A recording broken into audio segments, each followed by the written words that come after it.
Drugs case విచారణ మీద సినీ నటి చార్మి వేసిన పిటిషన్పై హైకోర్టులో విచారణ జరిగింది. బెంచ్ ముందు ప్రభుత్వ తరపు న్యాయవాది, చార్మి తరపున న్యాయవాది తమ వాదనలు వినిపించారు.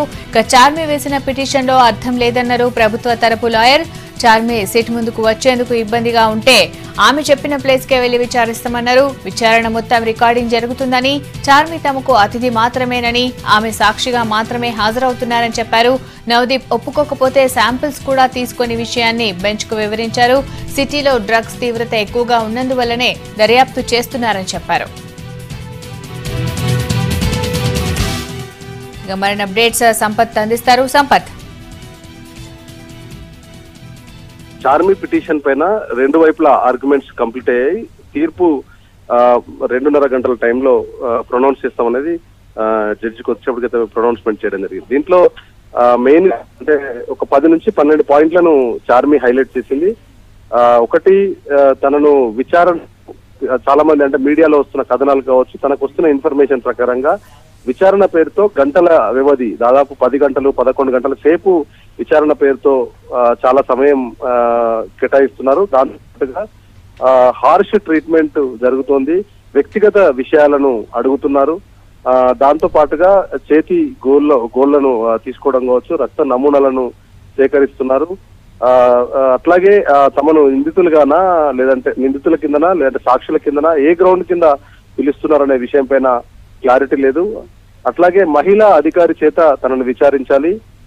దాంతో పాటుగా ఒక అడ్వకేట్ సమక్షంలో తనను ప్రశ్నించడానికి అలో చేయాలి. ఒక అడ్వకేట్ ను తనతో పాటుగా తీసుకెళ్లేందుకు విచారణ జరిగే టైంలో తనతో పాటుగా ఒక అడ్వకేట్ ని అలో చేయాలనే ఇట్లాంటి గ్రౌండ్స్ అన్నిటిని దాంట్లో మెన్షన్ చేసింది. అయితే చార్మి తరఫున అడ్వకేట్ ఈ గ్రౌండ్స్ అన్నిటిని కోర్టు ముందు వినిపించారు. తర్వాత ఎక్సైజ్ డిపార్ట్మెంట్ తరఫున అడ్వకేట్ కూడా కౌంటర్ వాదనలు వినిపించారు. దాంట్లో వ్యక్తిగతంగా అడగడానికి ఇంటెన్షన్ తమకు లేదు, కానీ వైట్ కలర్ అఫెన్సెస్ కానీ లేదంటే ఇట్లాంటి డ్రగ్స్ సంబంధించిన కేసుల్లో ఇప్పటికే కెల్విన్ దగ్గర నుంచి చాలా సమాచారాన్ని సేకరించాం. వీళ్లకు ఈ ఎవరైతే టాలీవుడ్ సంబంధించిన నటీనటులు హాజరవుతున్న వాళ్ళందరూ కూడా దాంట్లో వాళ్ళ కాంటాక్ట్ నెంబర్స్ ఉన్నాయి. వాళ్ళకు రెగ్యులర్ గా టచ్ లో ఉన్నారు కాబట్టి వాళ్ళ దగ్గర నుంచి స్టేట్మెంట్లు తీసుకుంటే ఆ స్టేట్మెంట్ రికార్డు చేసిన తర్వాత వాళ్ళ రోల్ ను బట్టి, వాళ్ళకు ఉన్నటువంటి సంబంధాలను బట్టి వాళ్ళను నిందితుల జాబితాలో పెట్టాలా, సాక్షుల కింద వాళ్ళ రికార్డు స్టేట్మెంట్ చేయాలనేది, రికార్డును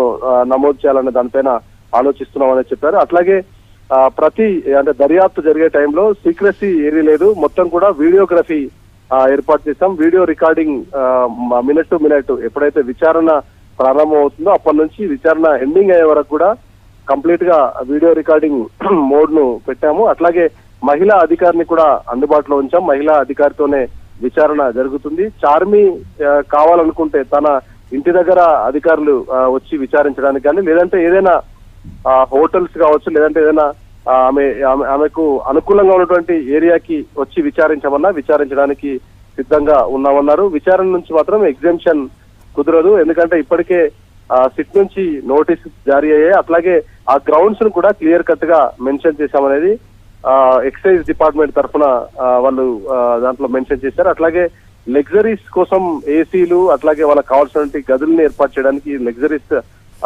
చేయడానికి కుదరదు. సిట్ అధికారులకు సంబంధించి కొన్ని రూల్స్ అండ్ రెగ్యులేషన్స్ ఉంటాయి. ఆ గ్రౌండ్స్ కిందనే విచారణ కొనసాగుతుందనేది పిటిషన్ పైన కౌంటర్ ఆర్గ్యుమెంట్స్ వినిపించారు. రెండు వైపులా ఆర్గ్యుమెంట్స్ విన్న తర్వాత జడ్జి కొన్ని కామెంట్స్ కూడా చేయడం జరిగింది. దాంట్లో ఒకటి అంటే నిందితుడిని కస్టడీలోకి తీసుకున్న టైంలో మాత్రమే అడ్వకేట్ ను అలో చేస్తారు. ఇది విచారణ టైం కాబట్టి అడ్వకేట్ అవసరం ఉందా లేదా అనే విషయాన్ని ఆయన తెరపైకి తీసుకొచ్చారు. దాంతో పాటుగా చార్మి రోల్ విషయంలో వాళ్ళు విచారణకు పిలుస్తున్నప్పుడు హాజరు కావడానికి ఉన్నటువంటి అభ్యంతరాలు ఏంటి అనేది మొత్తం కూడా రెండు వైపుల ఆర్గ్యుమెంట్స్ చెప్పారు కాబట్టి దానిపైన 2:30కు జడ్జిమెంట్ ప్రొనౌన్స్మెంట్ చెప్తామని చెప్పడం జరిగింది. చూడాలి అంటే 2:30 గంటలకి చార్మి చెప్పినటువంటి ఒక గ్రౌండ్ మాత్రం అంటే న్యాయ నిపుణులు చెప్తున్న ప్రకారంగా ఆమె ఏదైతే చేతిగోళ్లు అట్లాగే బ్లడ్ శాంపిల్స్ కలెక్ట్ చేస్తున్నారు కాబట్టి ఆ ఒక్క విషయంలో ఎగ్జెంప్షన్ ఇచ్చే అవకాశం ఉందని చెప్తున్నారు. ఎందుకంటే సుప్రీంకోర్టు గైడ్ లైన్స్ గతంలో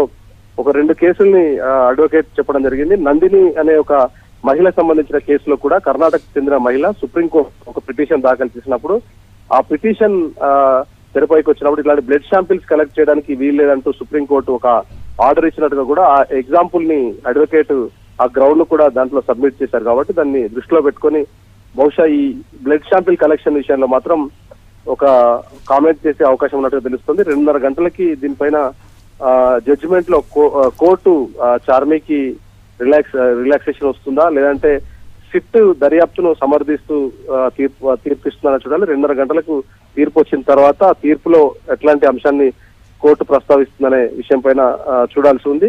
మరి కొద్దిసేపట్లో దీనిపైన తీర్పు ఇవ్వనున్నారు. 2 వైపులా ఆర్గ్యుమెంట్స్ కంప్లీట్ అయ్యాయి కాబట్టి ఒక ప్రొనౌన్స్మెంట్ ఇచ్చే అవకాశం ఉంది.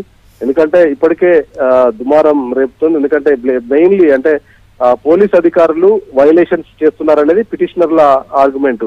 ఎలాంటి వైలేషన్స్ చేయట్లేదు, సుప్రీంకోర్టు గైడ్ లైన్స్ ని ఫాలో అవుతున్నాం, అన్ని కూడా ఐపీసీ, సిఆర్పిసి అట్లాగే ఎన్డీపీఎస్ యాక్ట్ కింద ఆ యాక్ట్ ఏం చెప్తుందో యాక్ట్ ని బట్టే మేము యాక్షన్ తీసుకుంటున్నాం తప్ప ఇండివిజువల్ యాక్షన్స్ ఏవి లేవు. గ్రూపులు పలానా గ్రూపుల్ని ఇండివిజువల్స్ ని టార్గెట్ చేశామనే వార్తలు కావచ్చు, కామెంట్స్ కావచ్చు కొంతమంది నటులు చేస్తున్నారు కాబట్టి అట్లాంటిది ఏమీ లేదు. అందరినీ ఎవరికి ఎగ్జామ్షన్ ఉండదు. నిందితుల కాల్ లిస్ట్ లో ఎవరెవరు ఉన్నారో వాళ్ళందరినీ పిలుస్తామని చెప్పారు. సో చూడాలి పూరి జగన్నాథ్ ఎపిసోడ్ అంటే పూరి జగన్నాథ్ సంబంధించిన టీమ్ నే వాళ్ళు దృష్టిలో పెట్టుకొని మాట్లాడారు. ఎందుకంటే ఒక టీమ్ ను టార్గెట్ చేశారనేతోనూ రామ్ గోపాల్ వర్మ చేసినటువంటి ట్విట్టర్ కామెంట్లు కావచ్చు, మిగతా కామెంట్లు కావచ్చు, ఒక గ్రూప్ ను టార్గెట్ చేశారనే విషయం పైన నిన్న అకున్ సబర్వాల్ మాట్లాడుతూ దానికి ఒక టీం కాదు ఎవరెవరున్నా వాళ్ళని పిలుస్తామన్నారు. కాబట్టి సెకండ్ ఫేజ్ లో మిగతా నటులు కావచ్చు, టాలీవుడ్ సంబంధించినటువంటి నటులను అట్లాగే నిర్మాతల పేర్లు కూడా మొదట్లో చెప్పారు కాబట్టి వాళ్ళను కూడా పిలిచి విచారిస్తారా, సెకండ్ ఫేజ్ లో వాళ్ళు అన్నట్టుగా ఒక గ్రూప్ కు పరిమితం కాకుండా మిగతా వాళ్ళకు కూడా నోటీసులు ఇస్తారా లేదా ఇవాళ రిపోర్ట్ లో చూడాల్సి ఉంది. మరి కొద్దిసేపట్లో చార్మి సంబంధించిన జడ్జిమెంట్ వస్తే గనక ఇప్పుడున్నటువంటి నటులు ఎవరైతే ఇప్పుడున్న యాక్టర్స్ అందరికీ కూడా 2 యాక్టర్ల వరకు బ్లడ్ శాంపిల్స్ కలెక్ట్ చేశారు కాబట్టి వాళ్ళకు కూడా ఈ గ్రౌండ్స్ వర్తిస్తాయి. ఒకవేళ కౌంటర్ గా హైకోర్టు నుంచి కౌంటర్ గా ఏదైనా జడ్జిమెంట్ వచ్చినా అది వాళ్ళకు కూడా వర్తిస్తుంది. కాబట్టి ఇప్పటివరకు హాజరైనటువంటి వాళ్ళు హాజరయ్యే వాళ్ళకు 8 మంది వరకు వీళ్ళందరికీ కూడా ఆ గ్రౌండ్స్ సేమ్ గ్రౌండ్ కింద 67 ఎన్డీపీఎస్ యాక్ట్ కింద నోటీసులు ఇచ్చారు. కాబట్టి చార్మీ పిటిషన్ అందరికీ అప్లికబుల్ అయ్యే అవకాశం ఉంది. సో మొత్తం 2:30కి కోర్టు చెప్పే విషయాన్ని బట్టే ఇటు సిట్ అధికారులకి వాళ్ళకు సమర్థిస్తుందా లేదంటే చార్మీ చేసిన పిటిషన్ ని అలో చేసి వాళ్ళకు ఏమైనా సపోర్టెడ్ గా ఒక జడ్జిమెంట్ వచ్చే అవకాశం ఉందా అనేది చూడాలి. Thank you Sampath.